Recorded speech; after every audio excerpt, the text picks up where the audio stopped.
Salam sejahtera, terima kasih karena bersama dengan saya di Nazilin Unity Channel. Ini satu pengakuan PAS yang mendapat perhatian paling hangat di pasaran. Apabila PAS berjanji, menjamin, tidak akan ubah cara hidup orang bukan Islam jika tawan Selangor.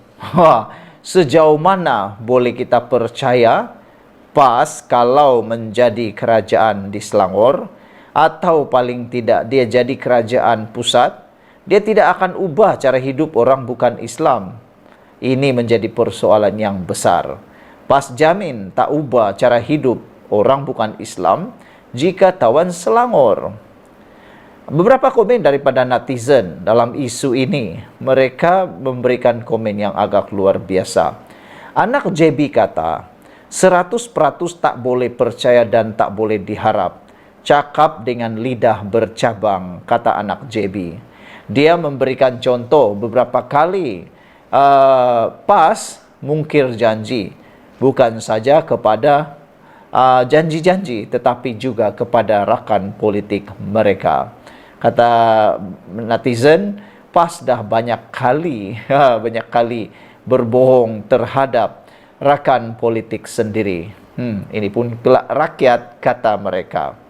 Apa pendapat Anda? Adakah Anda sependapat dengan anak JB yang mengatakan 100% tak boleh diharap, tak boleh percaya, cakap dengan lidang bercabang?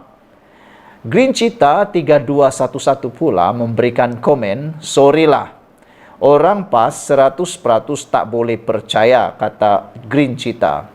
Agama pun mereka boleh tunggang, apatah lagi kalau janji mereka. Apalagi kalau hanya janji-janji mereka, kata Green Cheetah. Lihatlah sendiri apabila mereka saman gadis yang berbangsa Cina di Kelantan kerana memakai seluar pendek di kedainya sendiri. Ini bukan kacau mereka yang bukan beragama Islam, kata Green Cheetah 3211. Open-minded pun ada memberikan beberapa komen juga dalam bahasa Inggris. Ed Mogun mengatakan, boleh percayakah? Cakap PAS bahaya, saya tak akan dan saya tak akan pernah percaya apa janji PAS, kata Ed Homugan. Kawak pula memberikan komen, jangan percaya PAS. Selepas undi mereka jadi kerajaan, baru boleh tengok pembohongan mereka. Ini macam memberi umpan dan menjerat mangsa, kata Kawak. Red Iguana kata, PAS cannot be trusted. Next day, words will difference from today words, kata Red Iguana pula. Apa pula pendapat dan komen Anda tentang janji PAS jamin tak ubah cara hidup orang bukan Islam jika tawan Selangor? PAS Selangor memberi jaminan tidak akan mengganggu atau mengubah cara hidup rakyat bukan Islam sekiranya Perikatan Nasional mentadbir negeri itu. Pesuruhjaya PAS Selangor, Abdul Halim Tamuri berkata, rakyat bukan Islam di Selangor tidak perlu bimbang kerana PAS sentiasa menghormati hak kaum-kaum lain di negara ini. Rakyat bukan Islam jangan bimbang dengan PAS sebab ini jaminan kita. Kita tak akan ganggu atau ubah cara hidup mereka. Itu hak mereka, katanya lagi.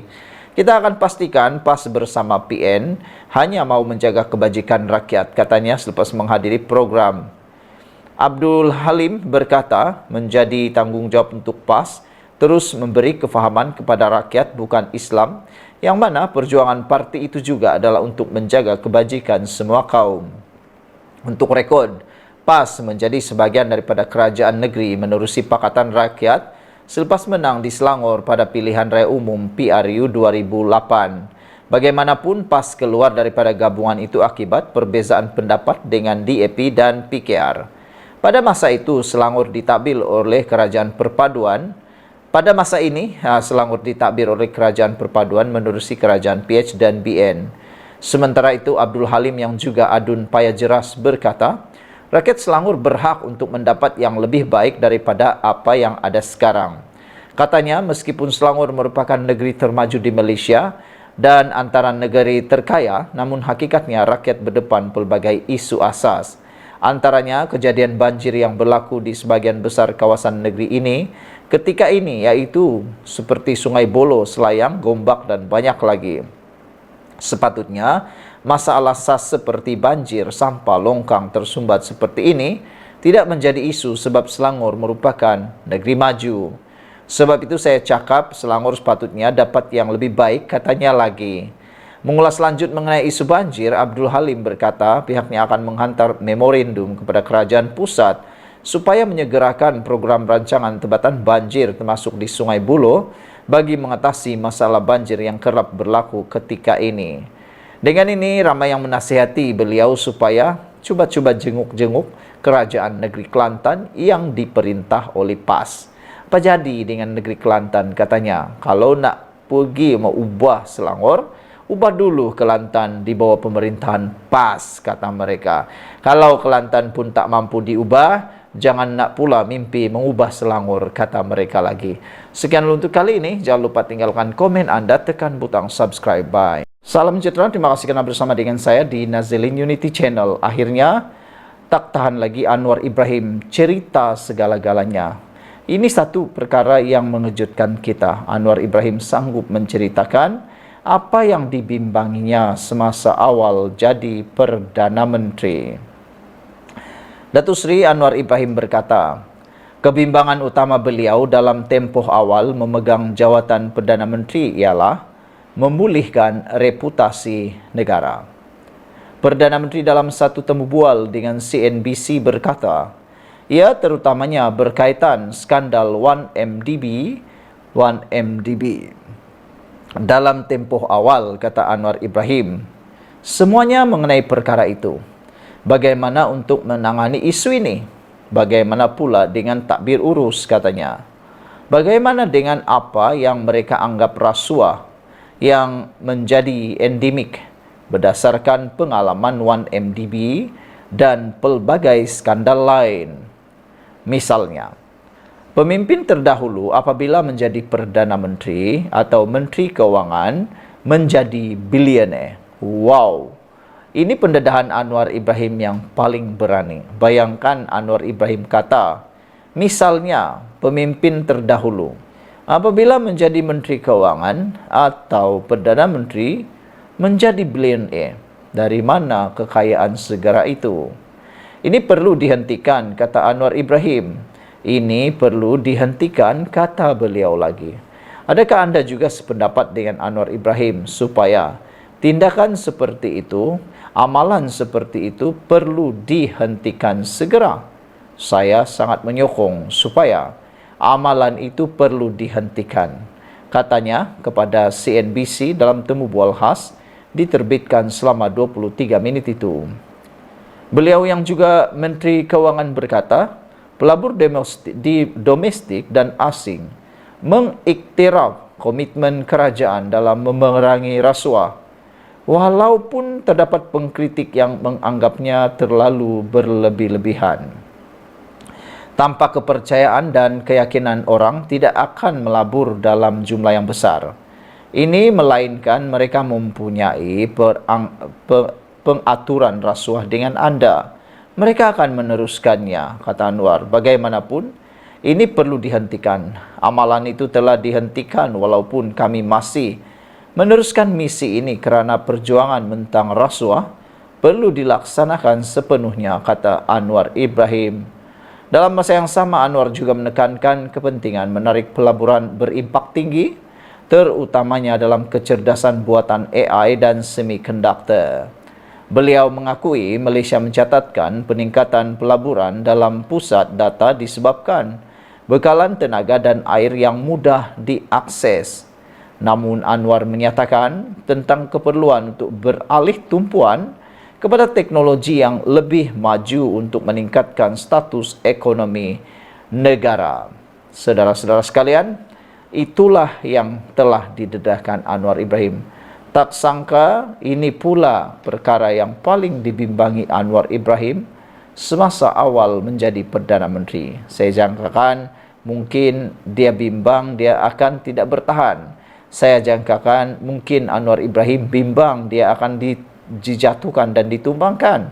Rupa-rupanya bukan itu yang Anwar Ibrahim bimbangkan. Yang dia bimbangkan ialah bagaimana mahu memulihkan reputasi negara, bagaimana memulihkan ekonomi negara Malaysia. Terima kasih Anwar Ibrahim. Jumpa lagi. Bye-bye. Salam sejahtera. Terima kasih kerana bersama dengan saya di Nazilin Unity Channel. Ini paling panas. Ucapan tahniah Wan Faisal kepada Muhyiddin dan Hamzah Zainuddin dibanjiri kecaman. Ucapan tahniah daripada Ketua Angkatan Bersatu Anak Muda Armada, Wan Ahmad Faisal, Wan Ahmad Kamal kepada Presiden dan Timbalan Presiden Bersatu telah dibanjiri kecaman warganet.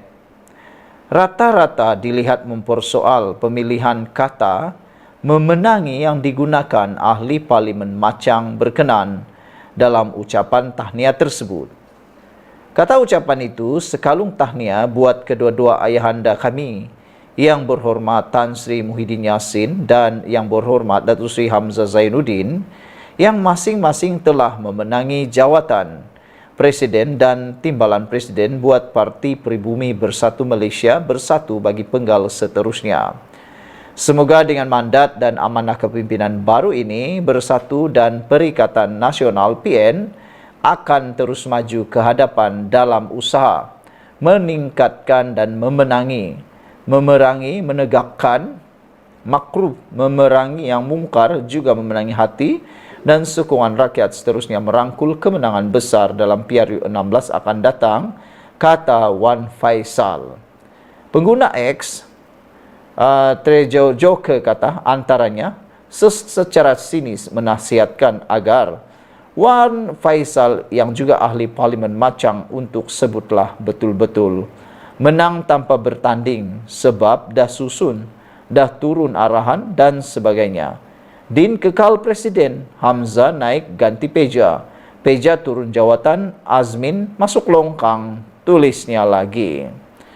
Paling tajam komentar daripada Boy Chan 1238. Satu ayahanda menantu lari.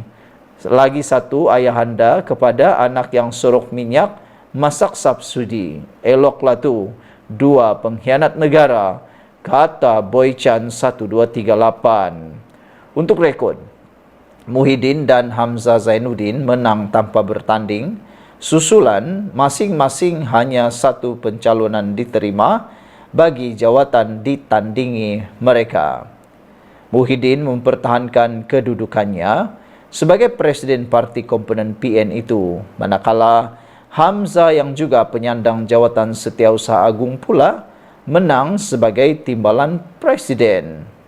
Saudara-saudara sekalian, agak kesian juga apabila ucapan tahniah daripada Wan Ahmad Kamal bukannya mendapat pujian ataupun ucapan sekalung budi, tetapi dapat kecaman, dibanjiri kecaman pula. Sekian untuk kali ini. Jangan lupa tinggalkan komen Anda. Salam sejahtera. Terima kasih kerana bersama dengan saya di Nazilin Unity Channel.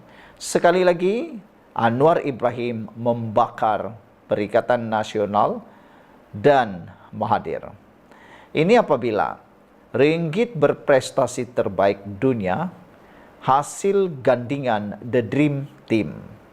Ditulis oleh Najib Bakar. The Dream Team.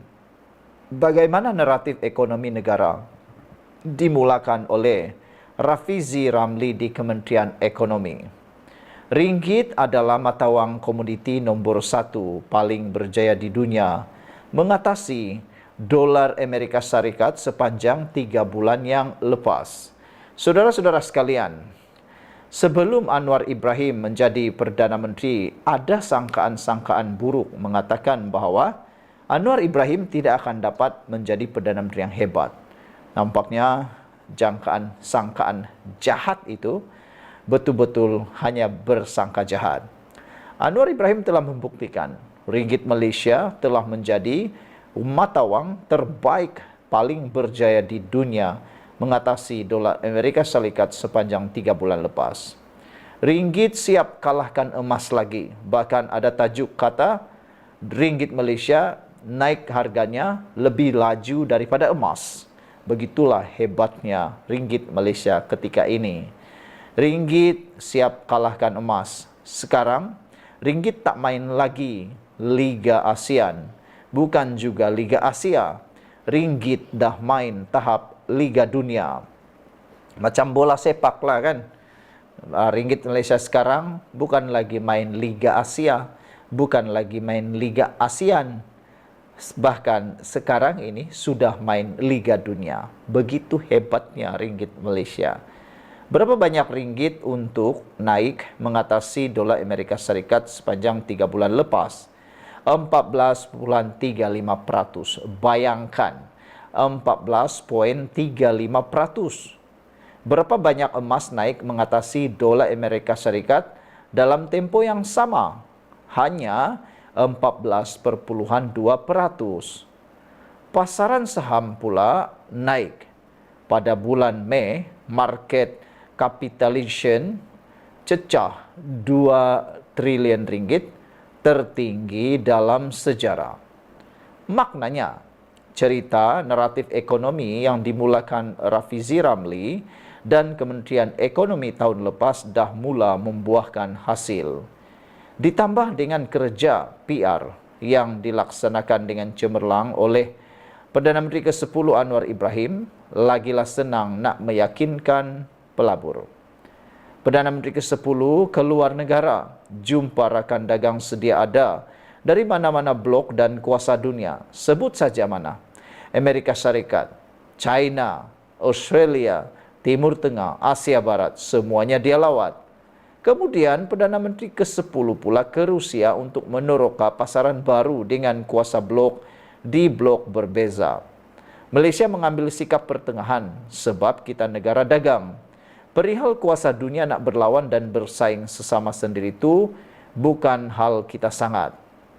Di samping itu, Perdana Menteri ke-10 sempat berdakwah tentang perjuangan warga ditindas di Timur Tengah di depan muka pemimpin dunia.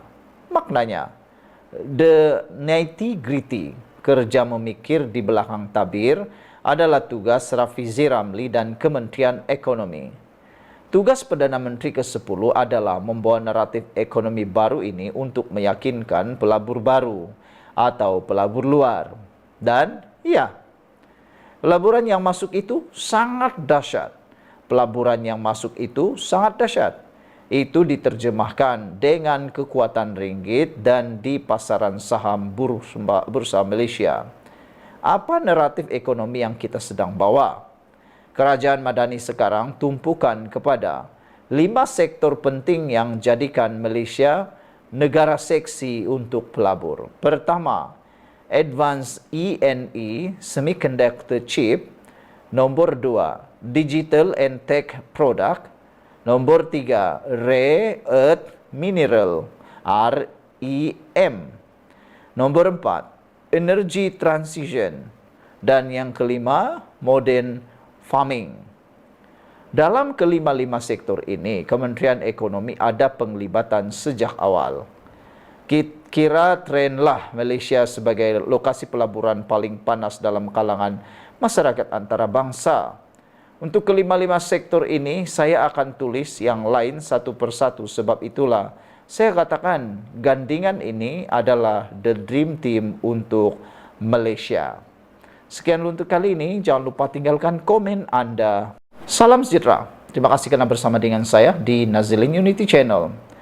Adakah ini akan menjadi punca Azmin Ali akan dipecat atau ditendang daripada Parti Bersatu? Azmin Ali sudah pun menendangkan diri sendiri daripada Parti PKR walaupun beliau sebenarnya berpangkat tinggi, berjawatan tinggi, yaitu timbalan Presiden PKR. Jawatan yang bukan calang-calang, jawatan yang sebenar diidam oleh orang.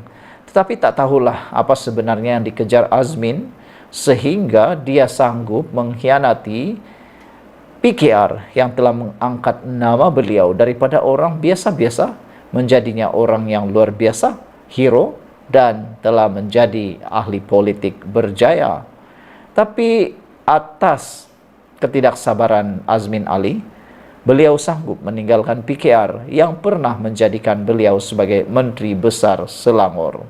Azmin Ali hebat masa jadi PKR, tetapi selepas tidak bersama lagi dengan PKR, beliau seakan-akan kehilangan rentak tidak tahu lagi di mana nak buat apa-apa, nak dapatkan jawatan pun sukar, nak dapatkan apa-apa pun sukar. Orang seperti hilang hormat kepada Azmin Ali kerana ramai yang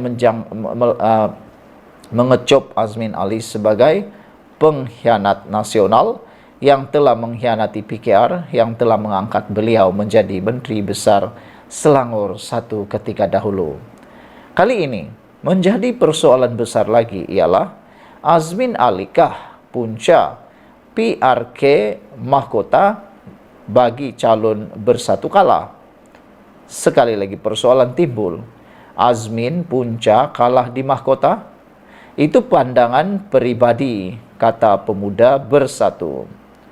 Dakwaan pemimpin pembangkang bahawa Azmin Ali antara punca Perikatan Nasional kalah teruk dalam pilihan raya kecil PRK Dun Mahkota minggu lalu hanya pandangan peribadi mereka menurut pengerusi tetap Pemuda Bersatu Zanin Zainal. Apa yang dikatakan sebelum ini ialah ramai pengulas politik, ramai pemerhati politik, bahkan pemimpin daripada sumber yang tidak diberitahu daripada Bersatu menyatakan bahawa antara punca Bersatu kalah dalam PRK Mahkota ialah kerana tindakan Azmin yang tidak mengorganisasi dengan betul jentera, kata mereka. Namun demikian, ianya telah dipertahankan oleh tim pengerusi tetap Pemuda Bersatu Zanin Zainal. Zanin berkata, kekalahan PN dengan keputusan majoriti memalukan iaitu 20,648 undi adalah keputusan pengundi sendiri, katanya. Ini pandangan peribadi. Kita selaku saya parti bekerja keras, berhabis-habisan, bukan sekadar 2 minggu, katanya.